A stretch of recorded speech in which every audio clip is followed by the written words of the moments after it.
السلام علیکم ورحمۃ اللہ وبرکاتہ۔ رب اشرح لی صدری ویسر لی امری واحلل عقدۃ من لسانی یفقہوا قولی۔ اللہم فقہنا فی الدین، اللہم انی اسألک علما نافعا وعملا متقبلا ورزقا طیبا۔ سورۃ الدہر کو دیکھتے ہیں آج۔ یہ سورۃ الانسان کے نام سے بھی مشہور ہے۔ زیادہ تر آپ دیکھیں گے قرآن میں سورۃ الدہر لکھا ہوا ہے، لیکن اگر آپ عربی تفاسیر دیکھیں نا تو وہاں پر اس سورت کا نام الانسان لکھا ہوا ہے۔ بہت ہی خوبصورت سورت ہے۔ اس سورت میں بشارت زیادہ ہے۔ جو نیک لوگ ہیں نا ان کے اوصاف یہاں پر بتائے گئے ہیں۔ آپ صلی اللہ علیہ وآلہ وسلم جمعے کے دن صبح کی نماز میں سورۃ السجدہ اور یہ سورۃ الدہر پڑھا کرتے تھے۔ دیکھتے ہیں سورت کو۔ اعوذ باللہ من الشیطان الرجیم، بسم اللہ الرحمن الرحیم۔ هل اتى على الانسان، کیا آیا ہے انسان پر، حین، ایک وقت، من الدہر، زمانے میں سے، لم یکن شیئا مذکورا، جب وہ کوئی قابل ذکر چیز تھا ہی نہیں۔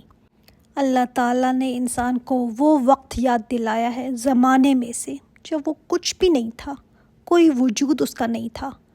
حل کا معنی یہاں پر کیا کا بھی کر سکتے ہیں، اور مفسرین نے حل کا معنی بے شک کا بھی کیا ہے کہ بے شک ایسا زمانہ گزر چکا ہے جب انسان کچھ بھی نہیں تھا۔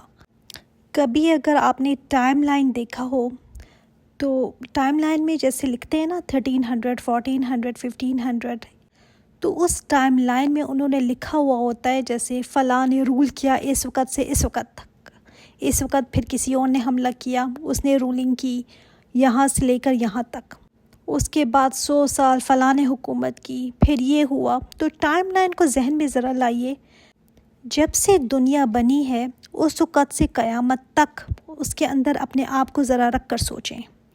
بہت سارا زمانہ گزر گیا جب انسان کچھ بھی نہیں تھا، اس کا وجود، اس کی ذات، اس کا نام و نشان کچھ بھی نہیں تھا۔ کب سے زمین و آسمان بنے ہوئے نا، اس کو بنانے سے بھی 50,000 سال پہلے اللہ تعالیٰ نے قلم کو پیدا کیا اور اس کو حکم دیا لکھو۔ تو یہ ٹائم تو کب سے چل رہا ہے، پھر جا کر زمین و آسمان بنے۔ پھر آدم علیہ السلام کو اللہ تعالیٰ نے کب پیدا کیا، کچھ پتہ نہیں۔ اس سے پہلے انسان کیا تھا، کہاں تھا، کوئی وجود تھا اس کا، کوئی نام و نشان تھا نہیں، کوئی اس کی ہستی ہی نہیں تھی۔ الانسان سے مراد کوئی بھی انسان لے لیں، میں اور آپ، تو ہم کہاں تھے اس وقت؟ کروڑوں کروڑوں سال گزر چکے ہیں، کہیں کروڑوں سال پتہ نہیں ابھی آنے والے ہیں۔ اس میں ہمارا وجود اتنے تھوڑے سے ٹائم سلاٹ میں ہوگا۔ ہم جو اتنے انبیاء کے قصے قرآن میں دیکھتے ہیں نا، کتنے ہی آئے اور کتنے ہی چلے گئے، ہم کہاں تھے اس وقت؟ چلو جس سال ہم پیدا ہوئے اس سے 1 سال میں پیچھے لے کر جاتی ہوں، اس وقت میں کہاں تھی؟ کوئی میرا نام و نشان تھا؟ کوئی کہہ سکتا ہے کہ میں پیدا ہوں گی یا اس بچی نے پیدا ہونا ہے؟ یا ایون آج کوئی کہہ سکتا ہے کہ فلاں گھر میں اگلے سال کوئی پیدا ہوگا، کوئی بچہ پیدا ہوگا؟ نہیں، کوئی نہیں کہہ سکتا۔ کچھ بھی نہیں تھے ہم۔ اللہ تعالیٰ نے تمہیں حقیقت بتائی کہ تم کیا تھے، انسان تم کیا ہو، تمہاری تو کوئی ہستی ہی نہیں تھی۔ یہ تو اِنَّا خَلَقْنَا الْإِنسَانَ مِن نُطْفَةٍ أَمْشَاجٍ، یہ تو ہم نے تمہیں پیدا کر دیا، تم تو کچھ تھے ہی نہیں۔ اور انسان اس بات کو اگر سمجھ جائے نا کہ میرے رب کا مجھ پر کتنا بڑا احسان ہے کہ میں تو کوئی قابل ذکر چیز ہی نہیں تھی، ایک حقیر پانی کی بوند، وہ ذات جس نے تمہیں حقیر پانی کی بوند سے وجود دیا، نام دیا، ایک پہچان دی کہ آج تم کسی نام سے پہچانے جاتے ہو، آج تم انسان کہلاتے ہو، آج تمہاری کوئی میں ہو گئی ہے، آج خود کو تم کوئی چیز سمجھتے ہو، لیکن تم کوئی چیز نہیں تھے، کوئی ہستی، کوئی وجود نہیں تھا تمہارا۔ تمہیں تو تھوڑے سے ٹائم پیریڈ کے لیے بھیجا گیا ہے اور بن بیٹھے ہو تم ایسے کہ پتہ نہیں کیا چیز ہو۔ اِنَّا خَلَقْنَا الْإِنسَانَ مِن نُطْفَةٍ أَمْشَاجٍ، ایسے نطفے سے اس نے پیدا کیا تمہیں جو ملا جلا ہے۔ مرد کے نطفے عورت کے ایگ سے مل کر انسان بنتا ہے، تو ملے جلے پانی سے تمہیں اس نے پیدا کیا اے انسان۔ آج تو سائنس بھی بتاتی ہے نا، لیکن 1400 سال پہلے کس کو پتہ تھا کہ اس طرح سے فرٹیلائز ہوتا ہے، اس طرح سے انسان وجود میں آتا ہے؟ اسی چیز کو سن کر نا مورس بکائی مسلمان ہوئے تھے، جو ایک فرینچ سرجن تھے، اور جن کی مشہور کتاب ہے بائبل، تورات اور قرآن، کیونکہ یہ چیز انسان نے آج ڈسکور کی ہے نا، اللہ تعالیٰ نے 1400 سال پہلے بتا دی تھی۔ تو اے انسان، تیری تخلیق تیرے رب کے ایک حقیر پانی کی بوند سے ہے۔ نہ ہونے سے ہونے تک کے سفر میں کس کا ہاتھ ہے؟ کیا ہماری کوئی اپنی قوت، کوئی طاقت تھی کہ خود سے میں پیدا ہو جاتی؟ یا چلو اتنی بھی مرضی تھی میری کہ جس زمانے میں میرا دل چاہے اس میں پیدا ہو جاؤں؟ بے بس ہے انسان، تمہارے آنے میں کوئی تمہارا دخل نہیں۔ اور کس لیے پیدا کیا گیا تمہیں؟ نبتلی ہی، تاکہ ہم آزمائیں تم کو۔ آزمائش کے لیے پیدا کیا ہے۔ اس کا مطلب ہے ہر وقت ہماری آزمائش ہو رہی ہے، ساری زندگی آزمائش ہے۔ بنایا ہی تمہیں اس لیے ہے تاکہ آزمائیں تمہیں۔ سورۃ الملک میں بھی ہم پڑھ چکے ہیں نا کہ اللہ تعالیٰ بار بار ریمائنڈ کروا رہے ہیں کہ بھول نہ جانا کس لیے پیدا کیا گیا ہے، یہ اس مقصد کو نہ بھولنا۔ مزے کرنے کے لیے، فن کرنے کے لیے، انجوائے کرنے کے لیے نہیں تمہیں پیدا کیا۔ ایسی تخلیق کی، تمہاری اشرف المخلوقات بنایا تمہیں، بہترین تخلیق کی، تمہاری برین دیا تمہیں، عقل سمجھ دی۔ ایسے ہی منمانیاں کرنے کے لیے نہیں بنایا، امتحان کے لیے بنایا ہے، امتحان کے لیے۔ اور یہ امتحان ہر وقت ہو رہا ہے، 24/7 ہو رہا ہے۔ ہم سوچتے ہیں نا جب کوئی مصیبت آتی ہے تبھی میرا امتحان ہو رہا ہے۔ کس نے کہہ دیا آپ کو کہ مصیبت میں ہی صرف امتحان ہوتا ہے؟ اللہ تعالیٰ تو ہر وقت پوری زندگی میں امتحان ہی لے رہے ہیں۔ یہ دنیا نا ایگزامینیشن ہال ہے، اس کے اندر اس ٹائم پیریڈ میں ہم آئے، یہ سلاٹ ہمیں ملا ہے، ہمارا امتحان کا ٹائم ہے۔ چاہے خوشی ہے، چاہے غم ہے، چاہے جوانی ہے، چاہے بڑھاپا ہے، چاہے اولاد کی صورت میں ہم ہیں یا والدین کی صورت میں ہم ہیں، چاہے مرد ہے، عورت ہے، بیماری ہے، صحت ہے، مشکل ہے، آسانیاں ہیں، ہر وقت ہر لمحے ہی ٹیسٹ میں ہیں ہم۔ اور کرتے کیا ہیں پھر اس ٹیسٹ میں ہم؟ ہر روز صبح ہوتی ہے نا، کوئی نہ کوئی بات ہمارے سامنے آتی ہے، کوئی نہ کوئی معاملہ آتا ہے، کچھ سننے کو ملتا ہے، کچھ دیکھنے کو ملتا ہے، کچھ کہتے ہیں، سب امتحان ہے۔ دنیا میں کوئی چھوٹا سا ٹیسٹ بھی، ڈرائیونگ ٹیسٹ بھی دینا ہو نا تو اس کی بھی ہم تیاری کر کے رکھتے ہیں۔ تو جس دنیا میں اللہ تعالیٰ نے ہمیں بھیجا ہے، اتنا اہتمام کیا، انبیاء بھیجے، کتابیں بھیجی، اس امتحان کی ہم پرواہ نہیں کرتے۔ پاس ہوئے بھی تو ٹھیک ہے، نہ بھی ہوئے تو کیا فرق پڑتا ہے؟ اللہ تعالیٰ دیکھ رہے ہیں، چیکنگ ہو رہی ہے کہ کون میری جنت کے قابل ہے۔ اور اسی امتحان کے لیے نا فَجَعَلْنَاهُ سَمِيعًا بَصِيرًا، ہم نے اس کو بنایا سننے والا اور دیکھنے والا۔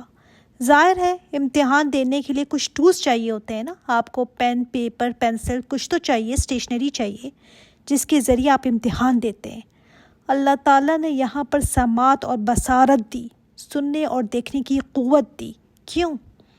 ویسے تو ہمارے پاس اور بھی سینسز ہیں، چکھنے کی بھی ہیں، سونگھنے کی بھی ہیں، ٹچ کرنے کے سینس ہیں، مگر سننے اور دیکھنے کی جو قوتیں ہیں نا وہ ایسی قوتیں ہیں جس سے ہم ڈیٹا کلیکٹ کرتے ہیں۔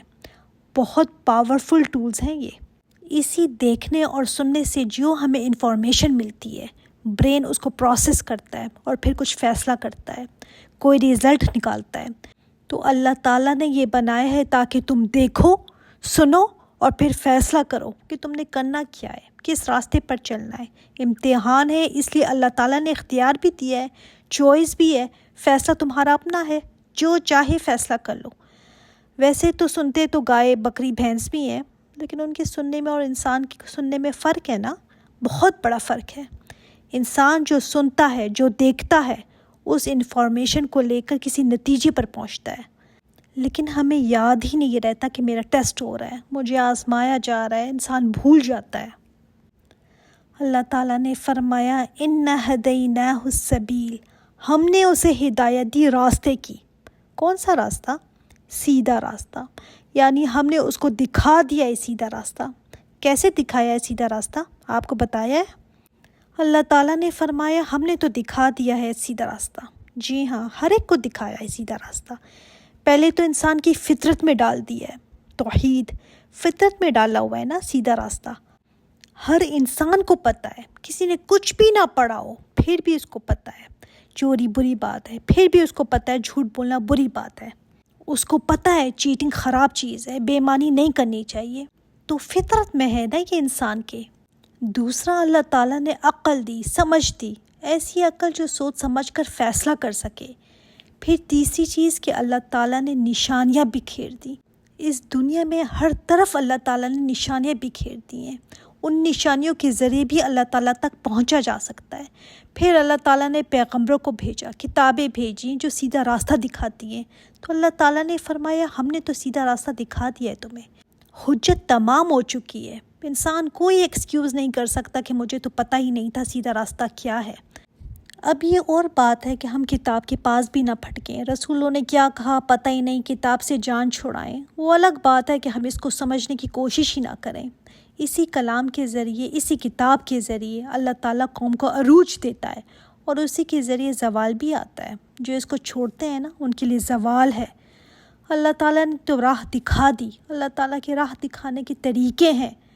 اب اما شاکرا و اما کفورا، چاہے تو انسان شکر گزار بنے، شکر گزاری کرے، چاہے تو نہ کرے. ہدایت اللہ تعالیٰ نے دے دی، راستہ بتا دیا.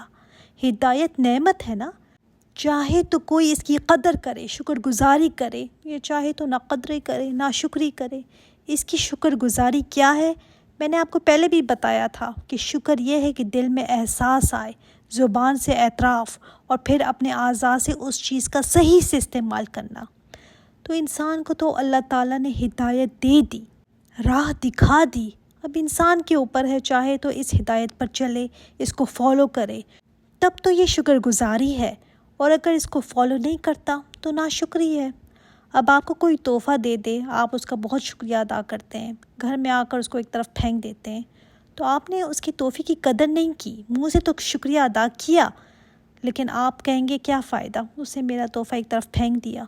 اسی طرح اللہ تعالیٰ نے قرآن دیا، اسی کے ذریعے انسان ہدایت پاتا ہے. تو جب انسان اس کی قدر نہیں کرتا نا، جتنا مرضی کہتا رہے اچھا کلام ہے، اللہ تعالیٰ کا کلام ہے، زندگی بنتی ہے اس سے، جتنا بھی چاہے منہ سے کہہ لے، تعریفیں کر لے، لیکن اگر آپ نے اس کو ایک طرف ڈالا ہوا ہے اپنے گھر میں، تو پھر تو آپ نے اس کی ناقدری کی. اللہ تعالیٰ نے تو حجت تمام کر لی، ہر طریقے سے، ہر طرح سے انسان تک پیغام پہنچایا، ایون کہ انسان کے اندر بھی رکھ دیا کہ کیا صحیح ہے اور کیا غلط ہے. پھر کوئی یہ نہیں کہہ سکتا کہ مجھے کیوں عذاب دیا گیا، میرا کیا قصور تھا، کوئی نہیں کہہ سکے گا. تو انسان پر ہے، چاہے تو شکر گزاری کرے، چاہے تو ناشکری کرے. ایک حدیث میں ہے نا کہ جو نکلنے والا نکلتا ہے اس کے دروازے پر 2 جھنڈے ہوتے ہیں. یعنی جب انسان نکلتا ہے نا کہیں سے تو اس کے دروازے پر 2 جھنڈے ہوتے ہیں، ایک فرشتے کے ہاتھ میں اور دوسرا شیطان کے ہاتھ میں. بس اگر وہ اس کام کے لیے نکلا ہے جو اللہ کی مرضی کا ہو تو فرشتہ اپنے جھنڈا لیے اس کے ساتھ ہو جاتا ہے، اور واپسی تک فرشتے کے جھنڈے کے نیچے ہی یہ رہتا ہے. اور اللہ کی ناراضگی کے کام کے لیے اگر نکلتا ہے تو شیطان اپنا جھنڈا لگائے رکھتا ہے اور اس کے ساتھ ساتھ ہو لیتا ہے، اور واپسی تک شیطان کے جھنڈے کے نیچے ہی یہ رہتا ہے. تو جو لوگ ناشکری، ناقدری کی زندگی گزار کر آ جاتے ہیں نا، ان کے لیے پھر کیا ہے؟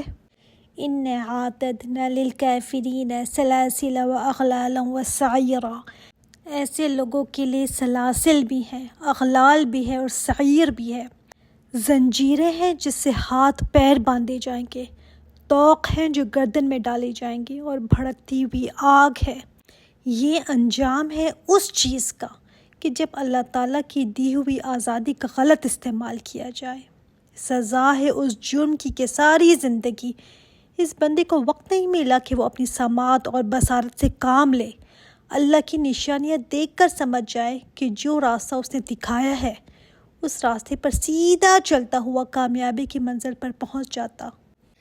یہ اس سے نہیں ہوا تو اب اس کا انجام کیا ہے؟ زنجیریں ہیں اس کے لیے، اور طوق ہے، اور بھڑکتی ہوئی آگ ہے. اچھا، دوسرے اور کچھ لوگ بھی ہیں جو ہیں ابرار. ابرار کون لوگ ہوتے؟ نیکوکار. ابرار جو لفظ ہے وہ بر سے ہے، بر نیکی کو کہتے ہیں. اچھا، یہاں بر آیا نا، جیسے ہم کہتے ہیں بحر و بر، تو بحر سمندر کو کہتے ہیں اور بر خشکی کو کہتے ہیں. خشکی کے اوپر آ کر انسان اطمینان سا ہو جاتا ہے نا، بحر سمندر میں انسان کو پریشانی رہتی ہے. تو نیکی بھی ایسے ہی ہے جو انسان کو اطمینان دیتی ہے. ایسے ابرار لوگ جو ایسی زندگی گزار کر آئے، جنہوں نے زندگی کو امتحان سمجھا، کان آنکھیں کھول کر صحیح فیصلے کیے، ان کے لیے پھر کیا ہے؟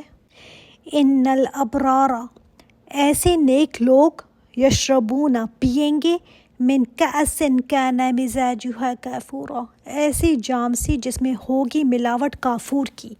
ایسے ابرار لوگوں کے لیے ایسے مشروب، ایسے ڈرنکس ہوں گے، وہ پئیں گے ایسے پیالے سے جس میں آمیزش ہوگی کافور کی۔ کافور کیا ہے؟ کافور ایک ٹھنڈی چیز ہے اور ایک مخصوص سی خوشبو ہوتی ہے اس کی۔ عرب نا اپنے شراب میں کافور کا مکس کیا کرتے تھے، اس کا ٹیسٹ اچھا کرنے کے لیے، اس کا ذائقہ اچھا کرنے کے لیے نا اس میں کافور مکس کیا کرتے تھے۔ تو ان کے ٹیسٹ اور ان کے مزاج کو سامنے رکھتے ہوئے اللہ تعالیٰ نے فرمایا کہ ایسے مشروب، دیکھیے شراب کا جب بھی لفظ آتا ہے نا تو یہ دنیا کی شراب کی طرح نہیں ہوگی، وہ مشروب ہے۔ تو شراب پھر کیوں کہا گیا؟ ایک تو شراب پینے والوں کو جو ایک مزہ اور ایک سرور ملتا ہے نا، تو وہاں جنتی کو جو مشروب وہ پئیں گے اس میں بھی وہی مزہ ہوگا، ایک سرور سا ہوگا۔ مگر یہاں والی شراب جیسی نہیں ہوگی کہ شراب پی کر بندے کا سر چکرائے جائے یا لوگ الٹی سیدھی باتیں، بہکی بہکی باتیں کرنے لگیں، نہیں، وہ چیز نہیں ہے۔ ایسے مشروب پلائے جائیں گے جس میں کافور کی آمیزش ہوگی۔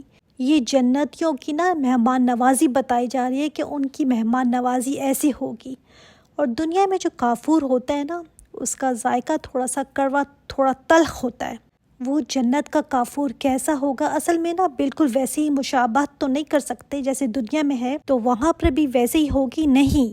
حدیث میں آتا ہے نا کہ اللہ تعالیٰ نے انسان کے لیے وہ چیزیں تیار کر رکھی ہیں، ایسی ہیں وہ جنت کے، نہ کسی آنکھ نے اس کو دیکھا، نہ کسی کان نے اس کو سنا، اور نہ ہی کسی دل پر اس کا گزر ہوا۔ انسان سوچ بھی نہیں سکتا، اللہ تعالیٰ نے وہ چیزیں تیار کر کے رکھی ہوئی ہیں۔ تو کافور کو بھی دنیا والا کافور نہ سمجھا جائے، بلکہ یہ جنت میں کوئی ایسا مکسچر ہوگا جو مکس کیا جائے گا شراب کے ساتھ۔ قتادہ نے فرمایا کہ اہل جنت کے لیے کافور ملایا جائے گا اور مشک کی مہر لگائی جائے گی۔ یہ بھی کہا جاتا ہے کہ کافور ایک چشمہ ہے، چشمے کا نام ہے، کیونکہ آگے کہا جا رہا ہے عین یشرب بہا عباد اللہ، یہ ایک چشمہ ہے اور پئیں گے اس میں سے اللہ کے بندے۔ اللہ کے بندے کون؟ یہ ابرار، نیکوکار، انہی کو کہا گیا ہے کہ یہ عباد اللہ ہیں۔ محبت کا ایک انداز ہے نا کہ اللہ تعالیٰ نے کہا یہ میرے بندے ہیں۔ تو جو شراب ان کو ملے گی اس کافور کے چشمے سے ملا کر دی جائے گی، جیسے فلیور ملا کر ڈالے جاتے ہیں نا کسی ڈرنک میں، اسی طرح کافور سے ملا کر ان کو دیا جائے گا۔ اور یہ بھی کہا جاتا ہے کہ اس چشمے کے کناروں پر بیٹھ کر یہ مجلسیں کریں گے پینے پلانے کی۔ یفجرونہا تفجیرا، وہ پھاڑ لے جائیں گے اس کو، پھاڑ لے جانا، یعنی اس چشمے کو نا جہاں چاہیں گے بہا کر لے جائیں گے۔ صرف یہی نہیں کہ ایک ایک گلاس دیا جائے گا، نہیں، اس کے ساتھ ساتھ جدھر کو چاہیں گے نا اس کی نہریں نکال کر لے جائیں گے، بہا لے جائیں گے۔ اس کی برانچز جہاں چاہیں گے نا، اپنے محلوں میں، اپنے گھروں میں، اپنی مجلسوں میں، جہاں بیٹھیں گے نا وہاں لے کر چلے جائیں گے۔ آج تو دیکھیں ہم نے کوئی ڈرنک ساتھ لے جانا ہو نا کسی پکنک پہ یا کسی پارٹی پہ، تو ہم کیا کرتے ہیں، کوئی کولر وغیرہ ہوتے ہیں یا برف ڈال کر ساتھ لے کر جاتے ہیں نا۔ تو زمزم ہم کیسے لے کر آتے ہیں؟ ایسے بڑے بڑے کنٹینرز میں نا۔ یہ ایسا چشمہ ہوگا کافور کا کہ جنتی جس طرف چاہیں گے اس طرف اس کا رخ کر لیں گے۔ سبحان اللہ، ایسے نہیں ہوگا کہ کھدائی کر کے، محنت کر کے دوسری طرف نکال رہے ہیں، نہیں۔ کہا جاتا ہے کہ ایک حدیث میں آتا ہے کہ اہل جنت کے پاس سونے کی ٹہنیاں ہوں گی۔ ٹہنیاں سمجھتے ہیں نا، برانچز۔ تو ان ٹہنیوں کے ذریعے چشمے کا پانی جہاں چاہیں گے لے جائیں گے۔ پانی ان کے حکم کے تابع ہوگا، پانی نہ ان کا حکم مانے گا، تو جدھر کو چاہیں گے لے کر چلے جائیں گے۔ سبحان اللہ، سوچ کے بھی نا بندے کے اندر ایک وہ آتا ہے کہ خواہش بڑھ جاتی ہے نا جنت میں جانے کی۔ اللہ تعالیٰ ہمیں عمل کرنے کی توفیق عطا فرمائے، اور اللہ تعالیٰ ہمیں وہ دن دکھائے کہ ہم یہ دیکھ سکیں اس کی جنت۔ آمین یا رب العالمین۔ سبحانک اللہم و بحمدک، اشہد ان لا الہ الا انت، استغفرک و اتوب الیک۔ السلام علیکم و رحمۃ اللہ وبرکاتہ۔